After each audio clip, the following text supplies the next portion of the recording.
finally got their guy in Joe Douglas, the former Eagles executive, who's now their new general manager. The fans' expectations, they should be high. Our number one goal is to make this the best culture in sports. Jump from the dizzy heights, falling from the city. I kind of fell in love with the game at age like 5. Nothing can break me. I'm going to get the phone call, and whoever it be is going to get a special person. 20 years old. As far as Sam Darnold, he does. He checks all the boxes. Here's Foley Fatukasi. They call him Foley. From Georgia, linebacker. And he's thrown to Jenkins. Knocked away. Marcus May. And it's intercepted. What's on Austin? I suggest we get their first pick. What are you looking for in a New York Jet? You don't see guys like that. I think we look at the speed factor. The depth of this wide receiver class. I'm talking about a guy who really impressed. There's got to be a level of commitment. There's got to be a certain level of character. Here's the Jet selection. The standards are going to be high. I'm walking on the road without a safety net. Pressure just makes you go a little more. I kind of like pressure a little bit.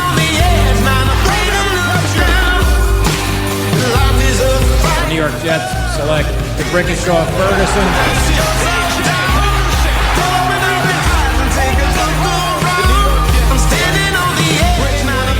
Talk about the long and winding road.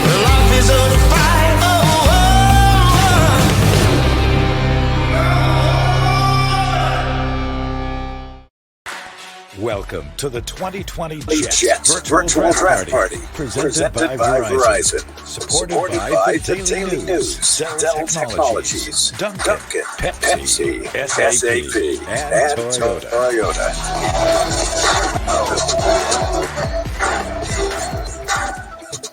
Are you ready, Jets Nation? Good evening and welcome to the New York Jets Draft Show presented by Verizon. I'm Eric Allen of Florham Park, New Jersey, and I'll be joined throughout the program by Bob Wischusen, the voice of the Jets from his home in Cranford, New Jersey.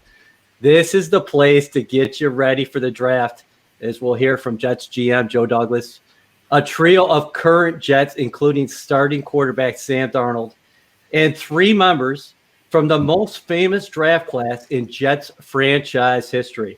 We'll check in with NFL Network's Brian Baldinger and ESPN's Sal Paolantonio, and we'll find out how you can help the Jets confront COVID-19.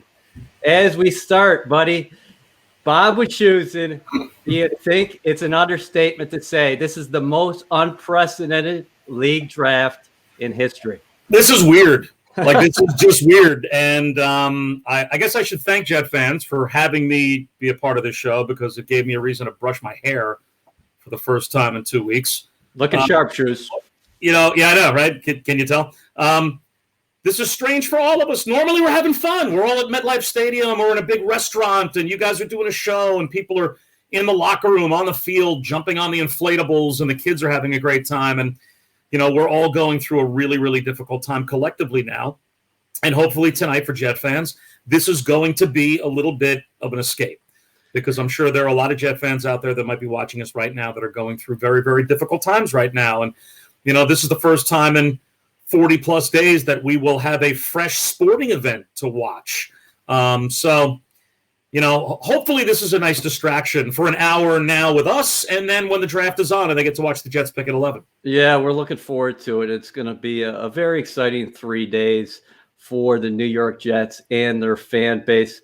Shoes, can you talk about your family's efforts, especially your wife and her volunteering, and what you guys are doing to help out as we're facing an invisible enemy like we've never faced before? Yeah, especially my wife is a good way to put it, because I deserve like 10% of the credit. She's like 90% of the credit. That's her on the right there.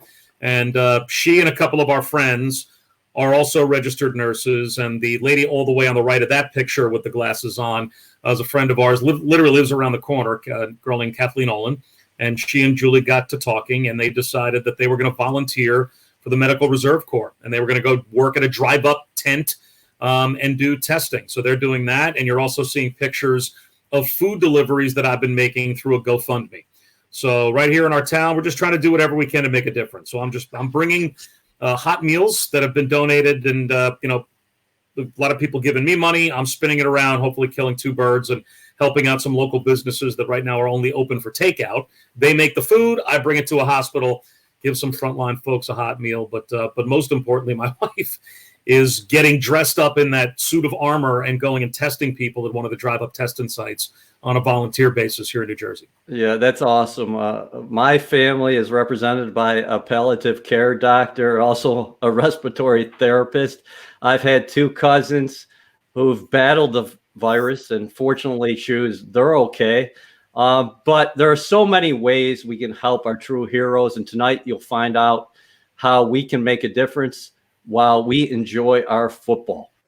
Absolutely. And small businesses, by the way, right now need us now more than ever. And that's why Verizon is connecting some big names in entertainment with small businesses around the country.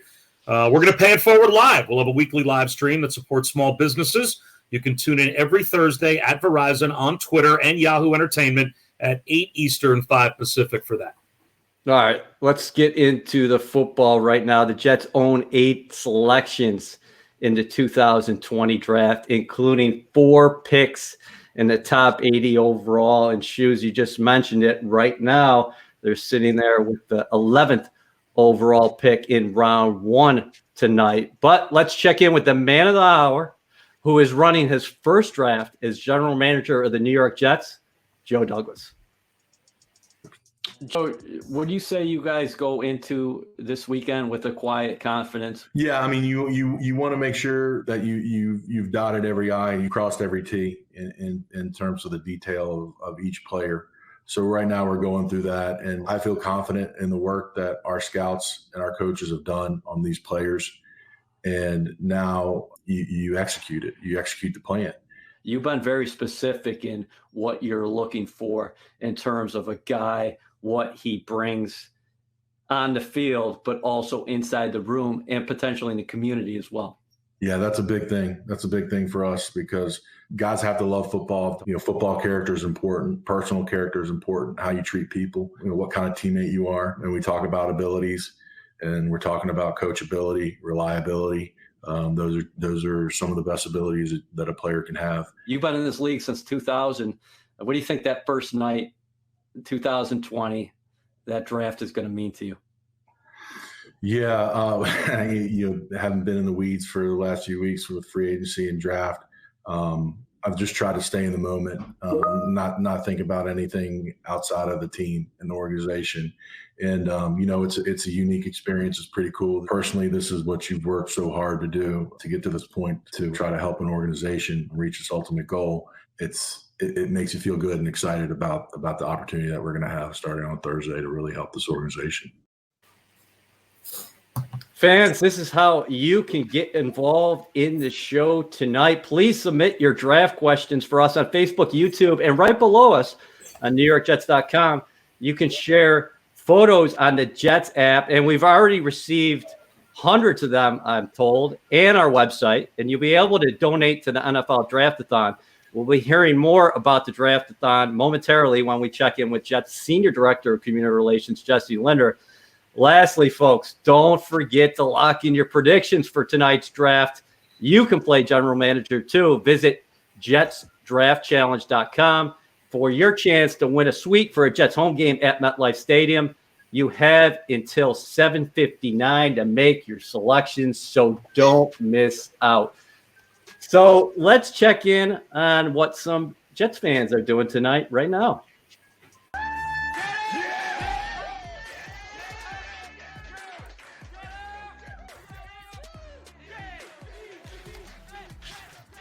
Jets fans are synonymous with the draft, and tonight is no different, Shoes. We might have physical distancing, but the support continues. This is a taste of the Jets inner circle, who are expected to surround NFL Commissioner Roger Goodell when the green and white go on the clock tonight.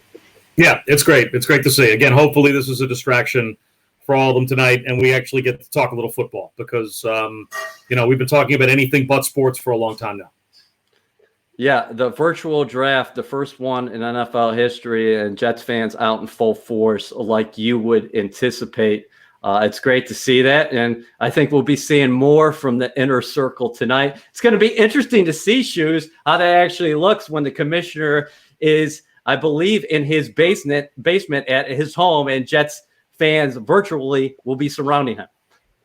Yeah, I also, obviously working at ESPN, they've got their draft coverage on. I took a peek at the television, and in their studio up in Bristol, they have those war room cams. It looked like they had 75 different cameras all pointing at living rooms and couch sectionals. So, yeah, this is a draft unlike anything we've ever seen before. Yeah, the NFL is staging a 3-day draft-a-thon this weekend. For more on that and how the Jets and the Johnson family are helping the community, let's go to Olivia Landis, who is standing by with the team's Senior Director of Community Relations, Jesse Linder. Olivia? Jesse, thank you so much for joining the show with us tonight to talk a little bit about what the Jets and the NFL are doing within the communities during this pandemic.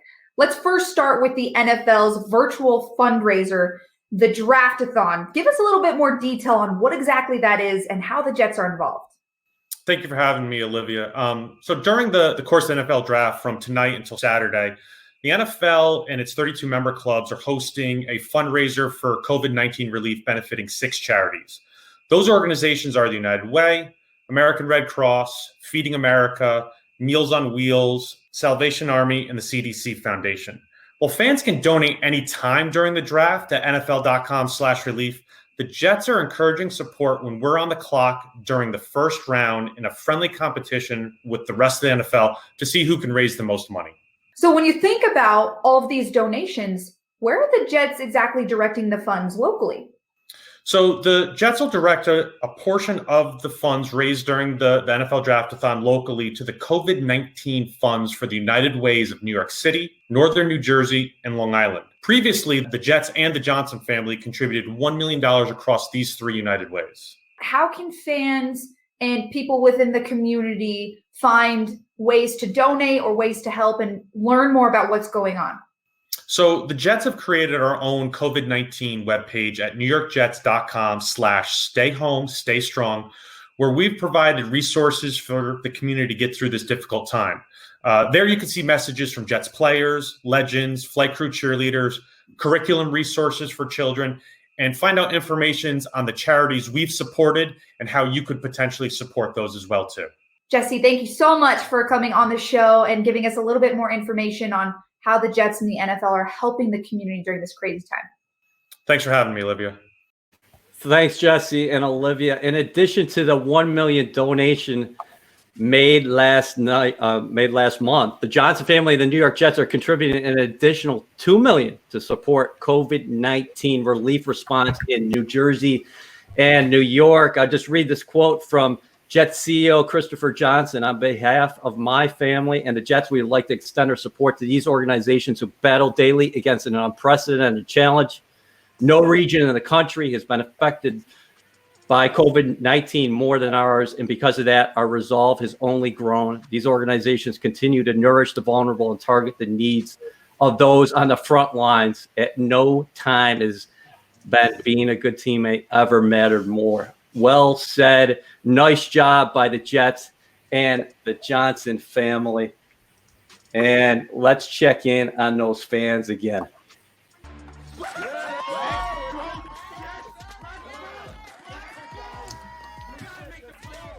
Shoes, the excitement for the draft is palpable.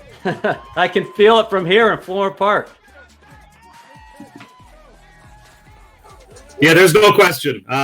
We are going to see a lot of interesting things happen in spots 1 through 10. Jets have the 11th pick. Will they still have the 11th pick when their pick rolls around? They have been involved in multiple trade rumors, so we'll keep our eyes and tab on that as we approach pick number 11. But, there's a big gap between 11 and 48 when the Jets pick in the second round. So this is a really impactful player that they need to get at 11. Okay, so Joe Douglas has the 8 picks, and he's working with the 4 in the top 80 overall. We're going to be joined by Ethan Greenberg and Brian Baldinger in a moment, but let's start at the top, Shoes. Let's talk about 11. Are the Jets staying there tonight? What do you think? If I had to guess, I think they will. The only way they move out, I would think, is if they are, not enamored with what's left after the top 10. But I would think that with the depth of wide receiver and offensive line talent in this draft, certainly for the draft, they're going to get a player that they really want at 11. So I'll be surprised if they don't make the 11th pick. Having said that, though, we hear a lot now about the run that there might be on tackles in the top 10. And we all know, I think, how much Joe Douglas would love to take a tackle there if he could. So this is going to be a really interesting top 10. I don't even think the Jets are 100% sure right now where they're going at 11, just because of how many smoke screens have been thrown out there over the past 3 or 4 weeks out of the teams in the top 10. All right, before we bring in Greens and Baldy, what scenario do you actually see where Joe Douglas would make a move tonight? Well, obviously, if there's one player that most logically I'm sure has been talked about, it's been Jamal Adams. I personally think they're going to hold on to him and pay him. But it's probably something that the board may dictate as we move through the draft tonight. If he has just got his heart set on getting one of those tackles and feels like he has to make a move up to go get one, or if all 4 tackles are gone with the depth of wide receiver talent in this draft, would you then make sense to move back a bit if maybe one of the quarterbacks is still on the board, or there's a defensive player that has dropped and the Jets have just decided that we need to go offense in this draft? They're going to have to let the top 10 kind of dictate what they do, but my gut tells me they stay at 11 and then one of those tackles is there and they take them.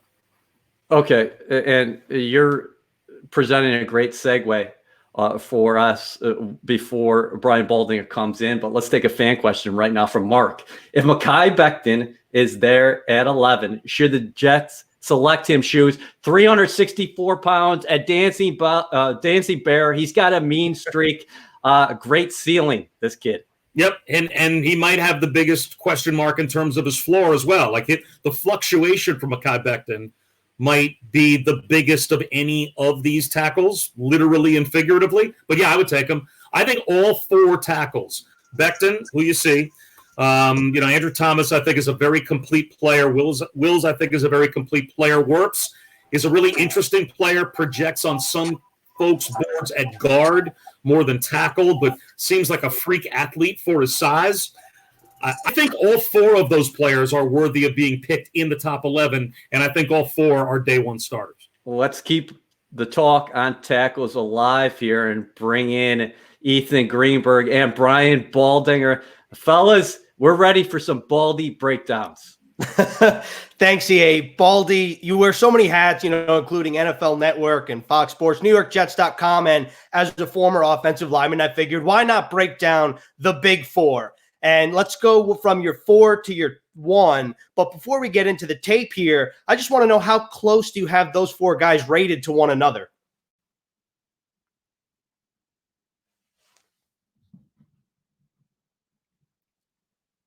Baldy, I think you're on mute. Or I can't hear you. There. How's that? Is that pretty good? I can hear you now. Yeah. So tell me about these tackles. So Ethan, here's the thing: is none of these tackles are one-year wonders. They've all basically been a starter since their freshman year. Andrew Thomas, from the day he got there. When you look at Tristan Wirfs, he's the only freshman to ever start for Kirk Ferentz offensive line at Iowa in his 22 years there. These guys have all played a lot of football, and so when you talk about where is the range? They're pretty close. It's just really a matter of taste right here. Do you like them on the left side? Do you like them on the right side? What flexibility do they have? What's the upside from what we've seen in college to now going to the next level, and how many can make that jump and just not make the jump, but then continue to improve so that they can become an elite, routine annual Pro Bowl player, because that's what you want here with this first pick. All right, well, let's start with your 4th rated tackle, Andrew Thomas out of Georgia, probably the most seasoned out of the bunch, but what would a team be getting if they selected Thomas? Andrew Thomas of Georgia, number 71, their left tackle, is an excellent prospect. He has great balance and size. He's 6'5" and change, 315 pounds. He started 41 games for the Bulldogs. The last 2 years at left tackle, where he's been a very good run blocker. And one of the reasons why number 7, DeAndre Swift, may be the top running back prospect in the country, is he runs a lot behind Andrew Thomas. He has one weakness. I think he gets his footwork in trouble sometimes in pass protection, but he's such a great athlete that he's able to recover. Okay, so let's move to your third-rated tackle, Tristan Wirfs out of Iowa. Blew the doors off of the combine in Indianapolis, and we know he's a freak athletically, but what can he do on the field? Tristan Wirfs is the right tackle for the Iowa Hawkeyes, number 74. Going to take this end right off the field here. In the run game, he's powerful. 6'5", 320 pounds. Ran a 4.85 40 at the combine in Indianapolis, the best of the offensive tackles. He was the first true freshman to start at tackle and on the offensive line for Kirk Ferentz' team. And here he is in his last game as a Iowa Hawkeye in a bowl game against USC, trucking the corner, leading the way for a touchdown. Great athlete, great prospect, won't be on the board very long. Okay, let's stay on the right side of the offensive line. Jedrick Wills, your number 2 rated tackle, been entrenched on that right side since his days in high school, but it is important to note he did protect Tua Tagovailoa's blind side, and he's a pretty darn good right tackle, Baldy. Jedrick Wills Jr., number 74, is the right tackle for the Crimson Tide. A devastating run blocker. Plays the game with intensity. A real leader up front, 28 straight starts, and gets excited out there on the field about everything he does. But he's also an excellent athlete. 6'4" and a quarter, 312 pounds, ran a 5.40 40. Can take his guys around the arc right there, giving the quarterback Jones here time to get the ball to Waddle. Jedrick Wills might be the most complete offensive lineman in this year's draft. Okay, and at the top of the mountain himself, Mekhi Becton out of Louisville. Why is he your top-rated tackle? Mekhi Becton, number 73 for Louisville, is the left tackle. He's the biggest player in the draft. 6'8", 364 pounds, and he takes his man at Syracuse right off the field there and dumps him into the Louisville bench. But he's just turned 21 years old, and he's a great athlete. He stays on his feet. You have to orbit the sun to get around him. And he is just getting started. I think that he could be a dominant player in this league because of his size and his ability to move that size and move the weight the way that he can. Powerful in the run game, hard to run around him in the passing game. Okay, there you have Baldy's rankings at tackle. Mekhi Becton at number 1, Jedrick Wills, Tristan Wirfs, and Andrew Thomas. And I want to focus on the wide receivers because it feels very similar to the tackles. There's a cluster up top with CeeDee Lamb, Jerry Jeudy, and Henry Ruggs. But how do you rank those guys, Baldy? Well, I think CeeDee Lamb is the most complete wide receiver in this draft. And he's been doing it since the day that he got on the campus in Norman, Oklahoma. And he's gotten passes from Baker Mayfield and Kyler Murray. Both won the Heisman Trophy, along with Jalen Hurts this year. And he can catch and track the deep ball, averaged over 21 yards a catch this year. He can finish in the paint, had 32 touchdowns in his 39 starts. And he's as tough as can be. He can block. He can take a hit. I mean, he starts, I think, at the very top. And then, look, there's Jerry Jeudy, who's a polished route runner. But then there's Henry Ruggs, who's the fastest player in this draft, and he's more than speed. He's a tough guy that can compete. He's got a 42-inch vertical leap, and he can go up and get the ball and take it from anybody. Just a complete athlete, and I think that he changes the game the moment the ball touches his hand from anywhere on the field. Henry Ruggs. Let's bring back EA and Bob Wischusen. Henry Ruggs, amazing dunking videos in high school, and something I like about him, a core special teamer as a gunner for the Alabama Crimson Tide. Yeah, Henry Ruggs, guys, if you blink, you miss him, right? I mean, that's the number one thing, Baldy, I'm sure he brings to the table. He is a blur. Yeah, no, there's no question, Bob. And he can be your quarterback's best friend. He doesn't have to catch a lot of passes. He's going to get his share of touchdowns just because if it was flag football, it's hard to get the flag off him. But when a play breaks down, when you got to play beyond the X's and O's, Bob, I mean, you're going to look for, he's number 11 there at Alabama. You're going to look for him. And if you just throw it to an open patch of grass, he'll go get it. Yeah, you can move him all over the place, Baldy. There's no doubt about that. And what I like about Jerry Jeudy is he's such a polished route runner. He's more than just a vertical threat. He became more of a volume guy last season. And then CeeDee Lamb, dynamic after the catch. I think over 21 yards of reception last year. Well, CD is he's polished, and he'll go get the ball. And while he ran a 4.5 40, 4.5 flat at the combine, it's not the fastest time. He keeps getting behind people. They said the same thing about Jerry Rice, and he did what he did. And I'm not comparing him to Jerry Rice, but he gets behind every single secondary, including LSU in the semifinal of the playoff game this year. On the second drive of the game, he went 51 yards, and LSU was helpless to stop him.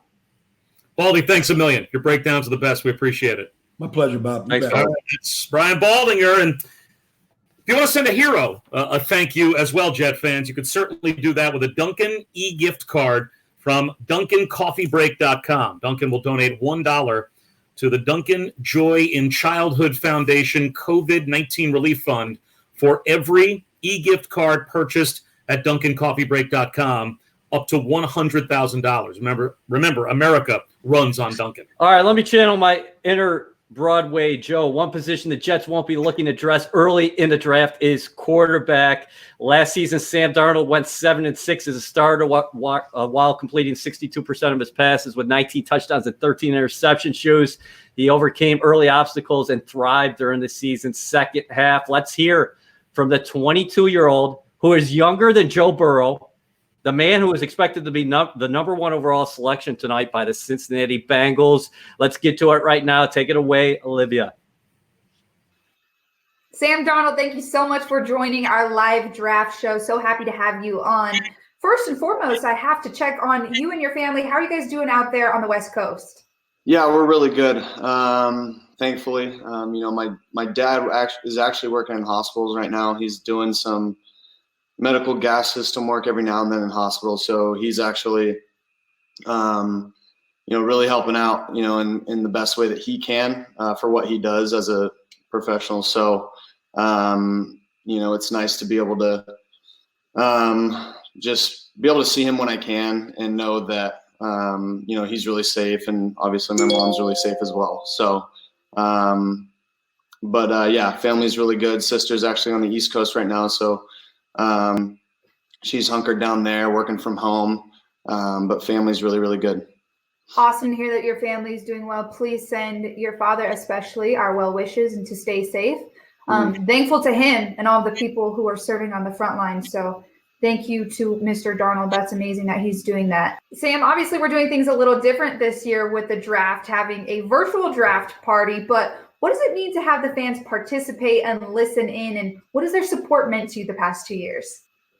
Yeah, I'll never forget after getting drafted, really it was like the first thing that Roger Goodell said to me when I went up there and shook his hand.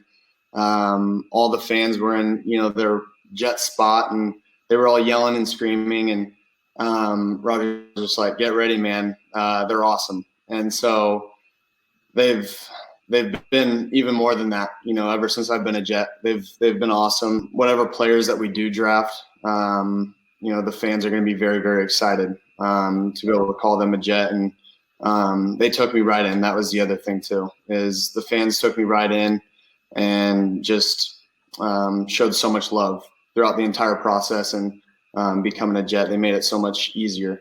So yeah, it was a great experience. Something again that I'll never forget. And Jets Nation, I love you guys, and you guys are always awesome.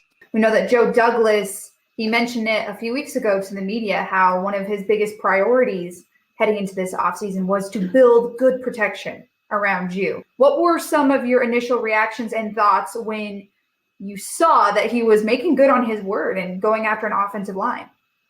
Yeah, again, it was something that he mentioned, obviously, very openly, said it to the media, said it to me. So I knew, some moves were going to be made, and who knows what's going to happen in the draft. And I think that's the whole exciting part about the draft is obviously there are a lot of good receivers. There's also some very good offensive line talent. And then obviously a lot of talent in other positions as well. So it's going to be very interesting to see what we do today and kind of how, things shake out there. Well, Sam, one more before I let you go. Obviously, it's draft night. You already talked a little bit about your memories from when you got drafted. in 2018. But if you were to offer any piece of advice to some of these prospects right now, what would you like to tell them? Just enjoy the moment. I mean, just be there with your family. If your family's there, girlfriend, anything. I would just say enjoy the moment, and don't take the moment for granted, I guess. Sam, thank you so much for your time. We really appreciate it. We hope you enjoy draft night, and please send your best wishes to your father and your mother, everyone who is on the front lines. We really appreciate them. Take care. You too. All right. See you, Olivia. You're watching the 2020 Jets Virtual Draft Party, presented by Verizon, supported by the Daily News, Dell Technologies, Dunkin', Pepsi, SAP, and Toyota.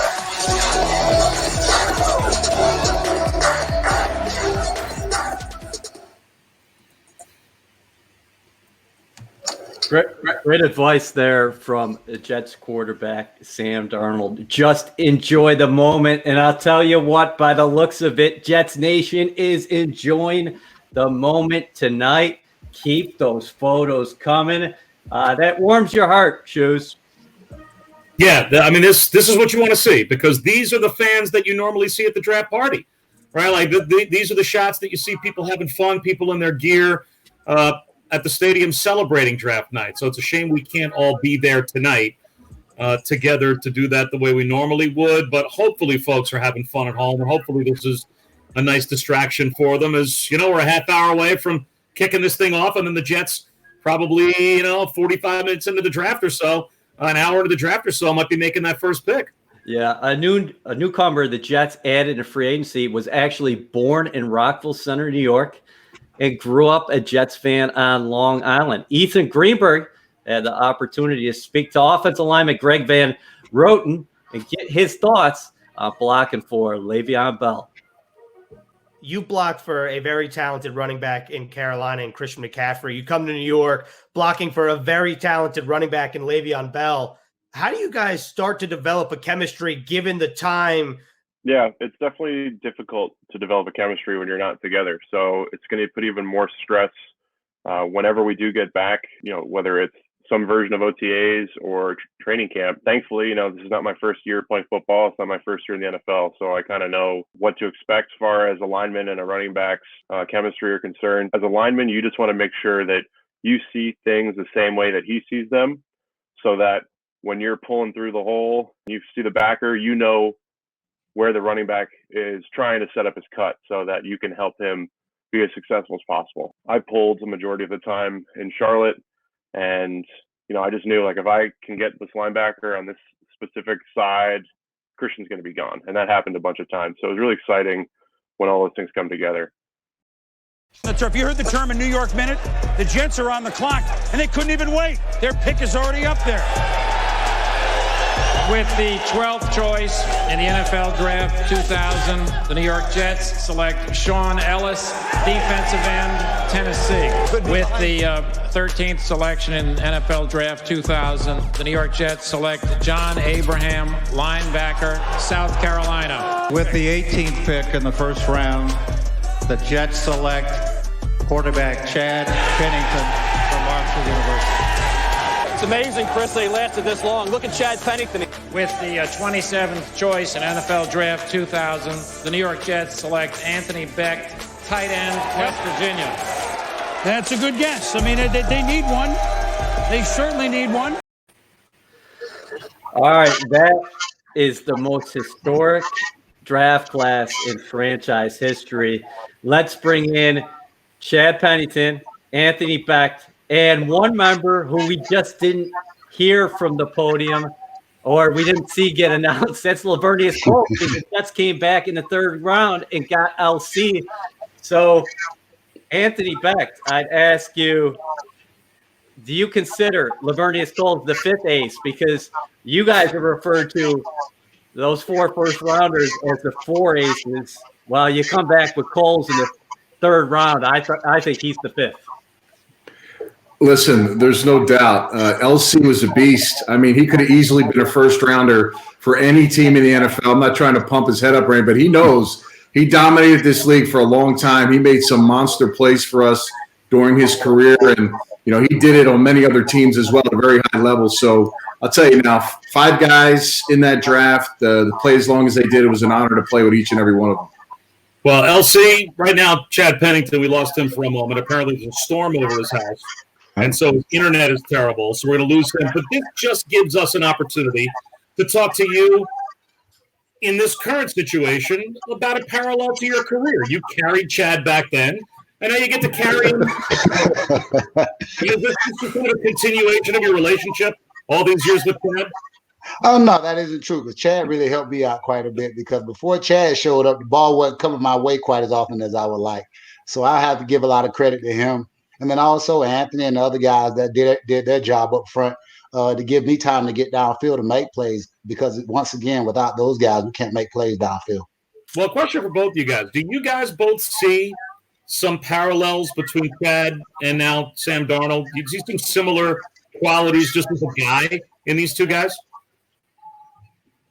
Yeah, I'll go. Listen, Sam has an outstanding presence to himself as a quarterback. He's a quiet leader. His football acumen is incredible. I've been very impressed by his leadership on the field. Guys just follow him, and they're impressed by his work habits, what he does in practice.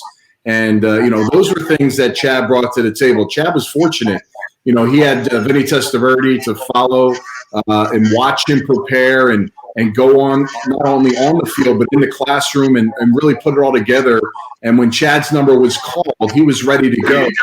And there was no better player that I've ever been around that was more prepared, that was a better teacher, not only in practice and during the week, but actually in game. And LC can approve to that. He'll get guys where they need to be. There was no ups and downs with him. He's very cool, calm, and collective, and just one of the smartest players I'd ever played with.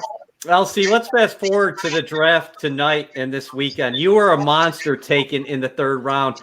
People say this is an exceptionally deep draft class for receivers. Do you think the Jets can add a receiver later, or do you personally want them to go receiver here early? Well, I would think when you have a deep class, it's kind of a gift for the teams, kind of a curse for the receivers, because it gives teams the opportunity to pass up some guys that usually they would take early in the draft when they're deeper at certain positions. So for the receivers now, I think, get that chip on their shoulder, like someone like myself coming in 17 picking my draft at wide receiver in the wide receiver position. And then he's ready to come in and prove himself to show other teams what they missed out on. And so, teams, again, they have the luxury of sitting back and waiting. And then if you're not so deep at other positions, then you need to get those positions shored up, pick somebody that there's not a big drop-off at that position early, and then come back later and pick up one of these monster receivers in the draft. Anthony, you have a new neighbor down there in Tampa. His name is Tom Brady. He's out of the AFC East, no longer a Patriot.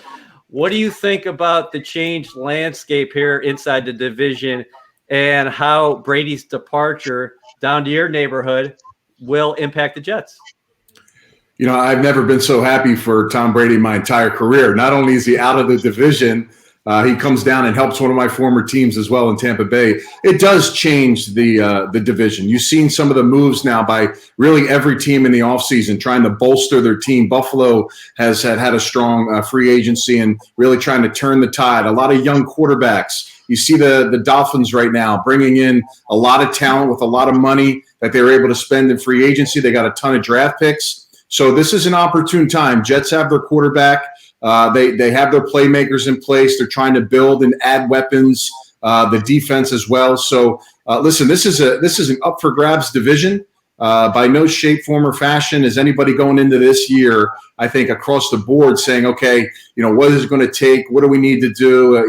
Why are we not in? They're going to have a chance. And Jets are right in this. And this is going to be a huge draft. I'm excited to see what Joe Douglas does for this football team and who he brings on to help, really move this team forward this season.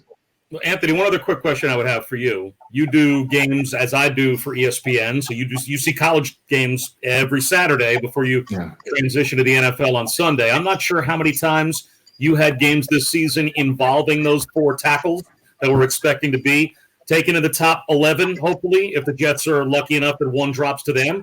But what would be your impressions of that group? If you saw any in person or have seen them on film, maybe quickly take them one by one. and tell us what you think the future is for each. Well, all four are there. If one of those four guys are available, I know the Jets are going to try to jump on them. The one thing that's a problem is there's probably 7 teams right now that are looking to get these 4 guys. So you're in a good spot, but things can change, right? It starts for me with Tristan Wirfs out of Iowa.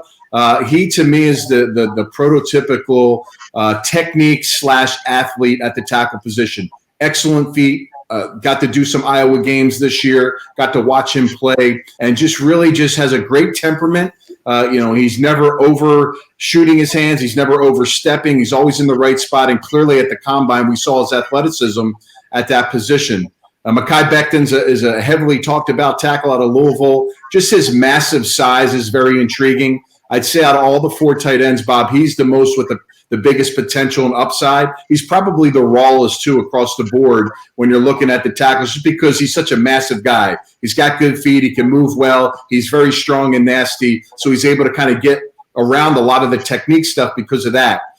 So 2 very good players. The other 2 guys, Andrew Thomas, to me, out of Georgia. If you would to pick a tackle to start their entire careers starting as a freshman in the SEC, start 42 games, top to bottom, going against the elite talent in the SEC provides on defense, he would probably lead the pack as the most experienced, ready-to-go guy right now. I really like his nastiness as a tackle and also his ability to pass protect. And the last guy, kind of the steady, pure, cleanest player is Jedrick Wills out of Alabama, 3-year starter as well, playing in the SEC. Doesn't have the elite height, but he is just a pure talented player that's played the right tackle position his entire career. Those 4 guys are available, Bob. I have a hard time seeing the Jets passing one of those guys up. If I had my choice of one, I'd like to get Andrew Thomas. Like I said, I like the pedigree. I like the length of experience, but we'll see how it goes. Well, thanks, fellas. We appreciate you so much for coming on. Anthony, we're going to be seeing you throughout the weekend. And Labernius, you are a great example of the draft is more than just tonight. It's more than just 2 rounds. It's 3 rounds. It's 7 rounds. It's the priority undrafted free agents, and that's how you make your draft from good to great. Guys like Lavernius Coles. Thanks, fellas. There is no question. And PepsiCo is investing more than $45 million globally to fund vital support, including protective gear for our healthcare workers, testing, screening services. They're distributing more than 50 million nutritious meals to at-risk populations with food banks around the world, all part of their Give Meals, Give Hope initiative. So our thanks to Pepsi for helping us out during these very, very difficult times. And for the latest scoop, we've got a friend of ours from ESPN, Sal Palantonio, I believe. Well, actually, I think we're going to try and hook up with Sal. Hey, this is a virtual draft party. People are in and out. Chad Pennington had a storm. Hey, we're calling an audible right now. We heard from Sam Darnold before. I think we're going to have time to get to Pierre Desir, hopefully later in the show. But right now, let's go back to Olivia, who's joined by Jets defensive tackle, Foley Fatukasi. Foley, thank you so much for joining us on this show tonight. Word on the street is you're actually staying local at home in Queens, New York. Is that true? Yeah, that is true. I'm back home. I'm back in Queens right now with my family. Foley, obviously, the draft is here. We're in it. When you think back to when you were drafted back in 2018, you were a local guy from New York and you were brought onto the local team. What do you remember about that night being drafted in the 6th round in 2018? Bro, I remember a lot, man. But the biggest feeling I felt, the biggest thing I remembered was just being there with my family and just understanding that all that I accomplished was just not on my own efforts alone. You know what I'm saying? My family supported, my family, my friends were there when I needed them to be, through challenging and tough times, I had someone to lean on. That's what I remember the most about that night, and it was a blessing. Like, why God decided to keep me home as a local kid to a local team, I don't know. You know what I mean? I'm not going to question him about that. But, man, having that happen that night, the way it did was beautiful for me. So how important was it to your family when they found out that not only were you going to be living out your dreams and playing in the NFL, but you were going to be staying local and close to them? My family's a very faithful people. you know, we kind of just saw it as like, you know, just a miracle, you know what I'm saying? Like, you know, even though with all the hard work that's coming, but to be this close to home, man, they were absolutely just grateful for it and appreciative for it. When you think about this draft, this 2020 draft, it's been 2 years since you've been drafted. And like you mentioned already, it's been a blessing for you to be able to be drafted as a local kid. What piece of advice would you have for the prospects now? The biggest piece of advice I'd have for them is just understand and trust the fact that you've worked extremely hard, you know what I'm saying, to get to where you've gotten to now. You know, I would definitely tell them, man, just to keep their faith high, keep their hopes high, and to continue working. Because wherever it is that you land, you know, the work doesn't end just there, you know what I'm saying? It always persists forward. You know, don't get discouraged, don't get dismayed, but understand that everything happens for a reason. And just because it didn't happen, you know what I mean, the way some of us may plan, you know what I'm saying, doesn't mean the goals won't be attained. So I definitely would advise the guys that are coming up now just to always be encouraged, you know, to always keep their hopes high and their heads forward, you know, that everything is going to pan out all right. Foley, thank you so much for your time. I really appreciate it. I hope you're staying safe and healthy with your family out in Queens. And can't wait to see you get started in year 3. Thank you. You too. Always stay safe, stay healthy, stay clean, stay blessed. Thanks, Foley. No problem. All right, Liv, thanks very much. You want to talk about the perfect example of the story of a team, the story of a player, the story of the draft, far from written just tonight.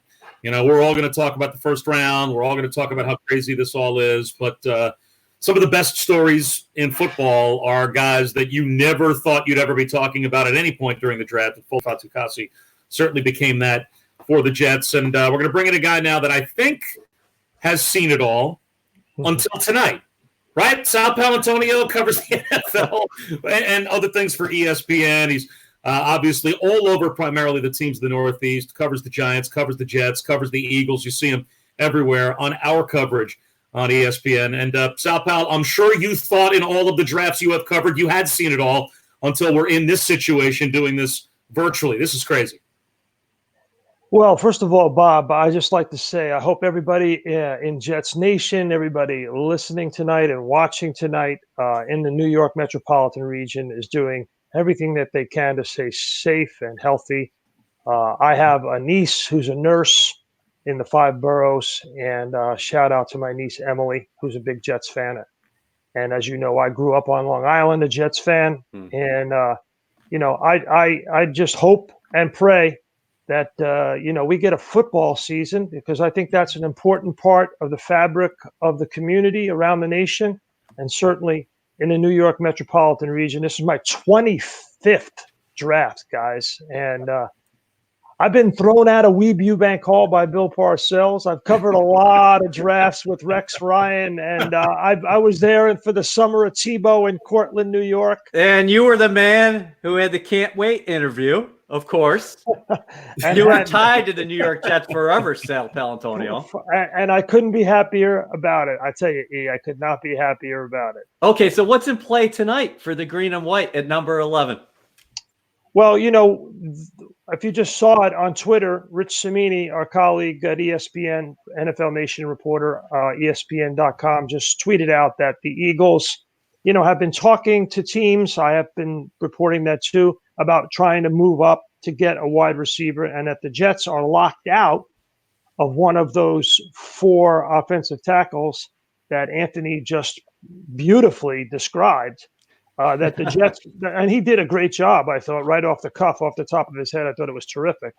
You know, if the Jets get closed out of those 4 offensive tackles, that they might be interested in moving down. Me, personally, I think that's a bad idea. I think there's plenty of talent in the first round that the Jets could sit there and get a blue chip player at any number of positions. So if all 4 of those tackles are gone, and it very well could be, especially if the Dolphins, as we are hearing, are interested in moving from 5 to 3 to draft an offensive lineman, that could cause a run on offensive linemen. Because remember, the Tampa Bay Bucks, with their new toy down there, number 12, they want to move up and get an offensive lineman. So there could be a run, and the Jets could get closed out.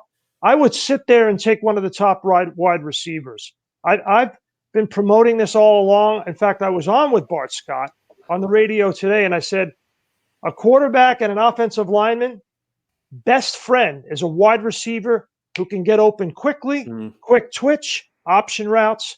And I think Sam Darnold would be helped with either a wide receiver or an offensive lineman. No doubt about that one. You just answered the question that Tim had, because we're taking fan questions, and he said, what are the chances the Jets trade back from 11 to get some more picks? What kind of capital do you think the Jets would be looking for in a scenario where they're moving back? Because I don't think you're in a situation where you want to move back too far, right? If you did indeed do that. Well, I know Joe Douglas very well. He comes right out of Ozzie Newsome in Baltimore, and he comes from Philly. And Howie Roseman has made the fourth most draft day trades of any general manager since he became general manager of the Eagles in 2010.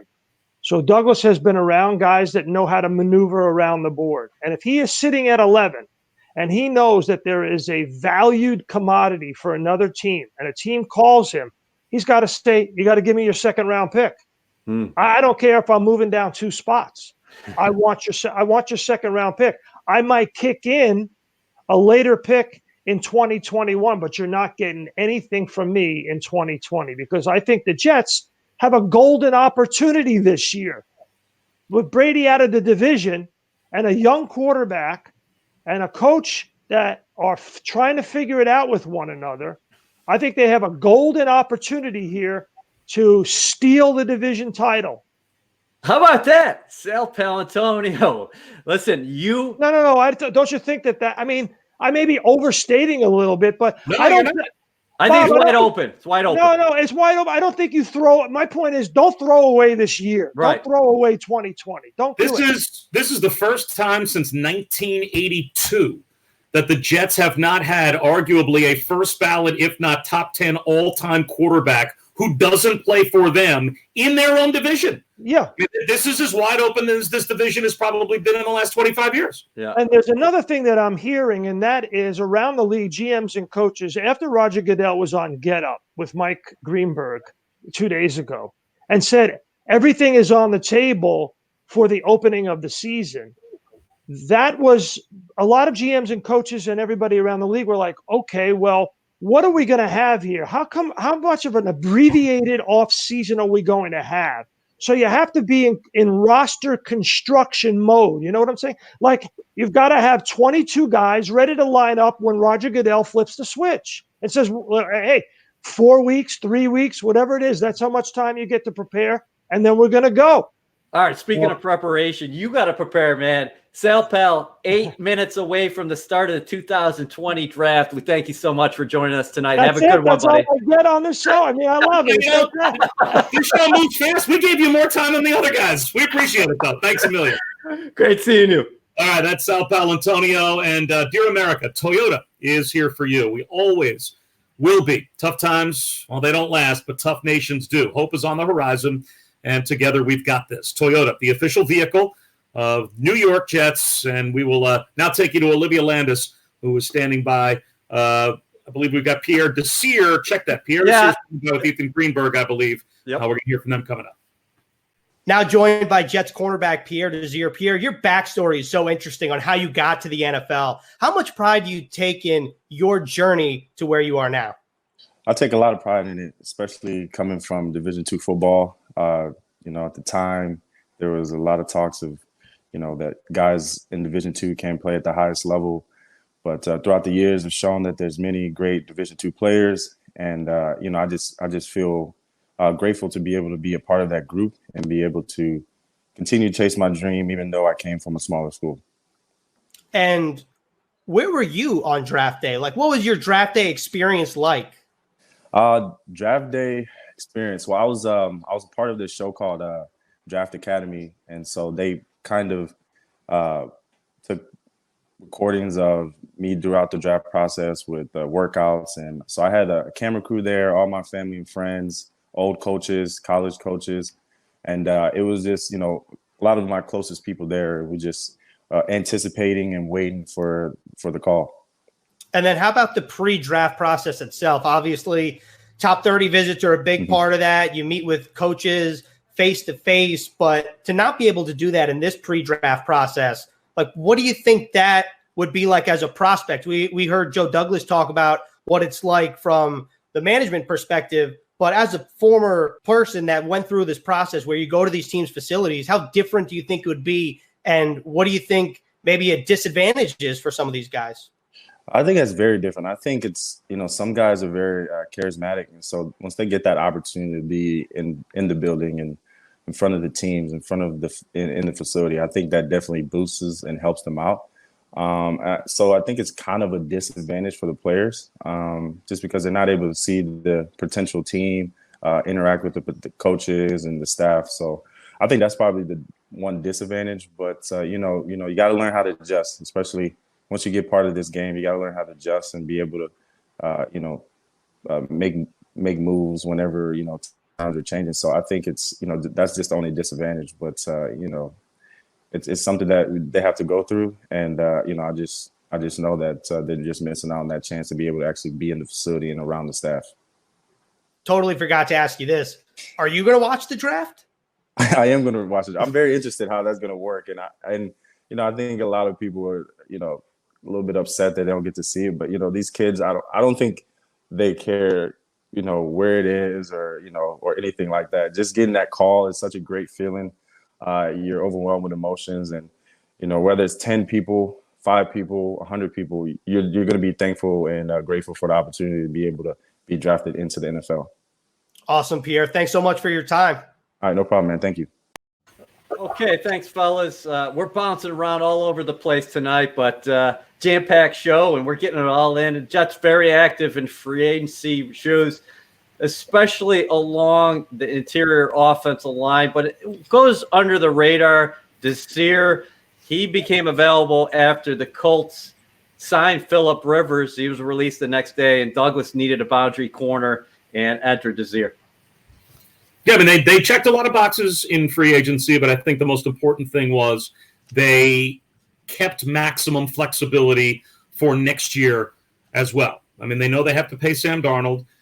Jamal Adams still on this team. They're going to have to pay him. So I think they are looking at this group of guys here primarily as a group of guys that says, you know what, show us how much money we should invest in you guys down the road. And, this is not just about this year, but about next year for Joe Douglas. All right, let's take a look at what Jets Nation is doing right now as the countdown has reached about 3 minutes prior to the start of the 2020 NFL Draft.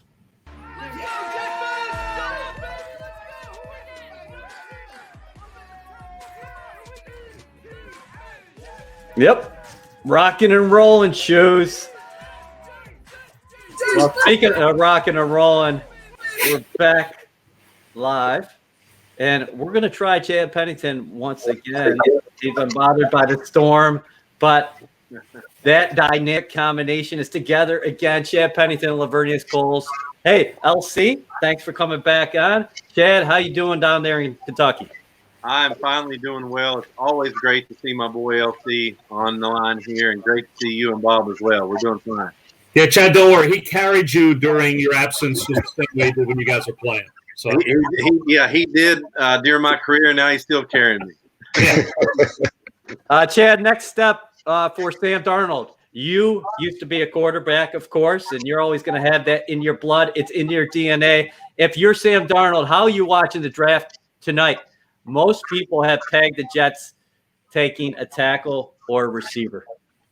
Well, really for Sam, I've always told you, Eric, and a lot of people that third year for a quarterback is really when the light typically should go on and things really start to come together mentally.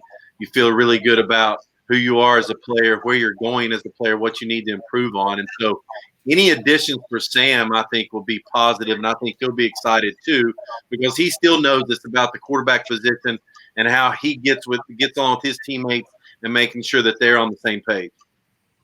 How did Lavernius earn your trust so early on when you took over for Vinny Testaverde? Well, I had a chance to watch him for 2 years, watch a lot of film on Lavernius, be on the practice field with him. I actually studied him, and so I really got really comfortable with how he ran routes. And the most important thing about LC was the fact that I trusted him. I knew that if I was going to throw the ball to Lavernius, a couple things were going to happen. He was going to catch it, make a great play, or the other team was going to catch it. Those are the only two things that are going to happen. And so when you can throw the football knowing that both of those things are really good for your team, it gives you a lot of confidence as a quarterback. Lavernius, if you had one little piece of advice, if the Jets do take a wide receiver and you bring a brand new wide receiver to New York, what would it be for that young guy?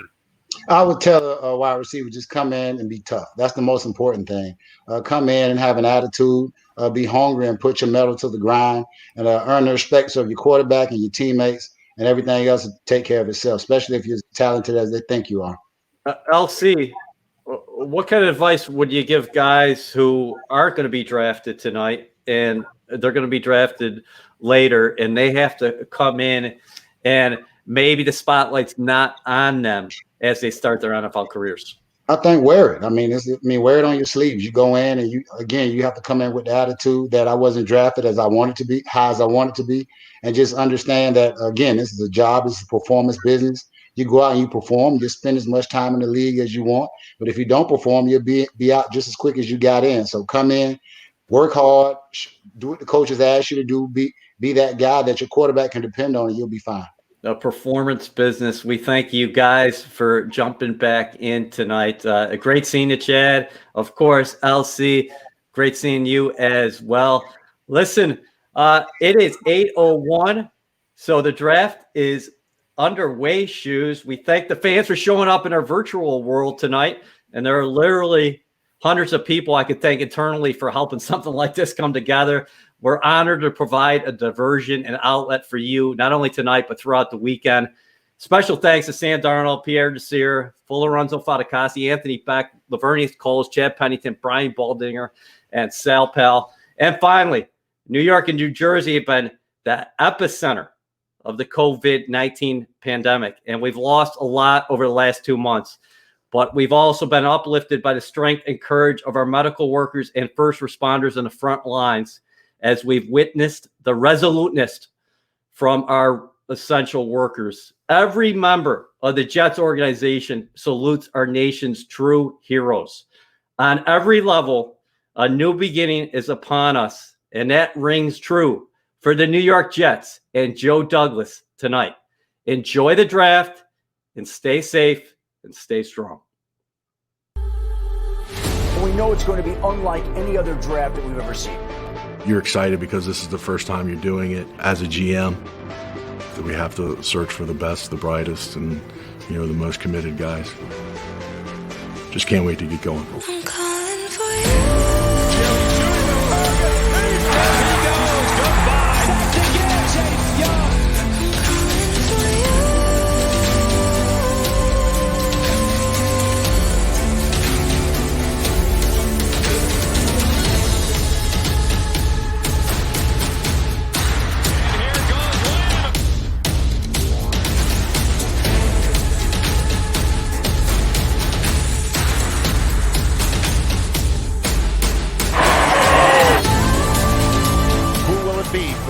Jets. Here comes the commissioner with the pick.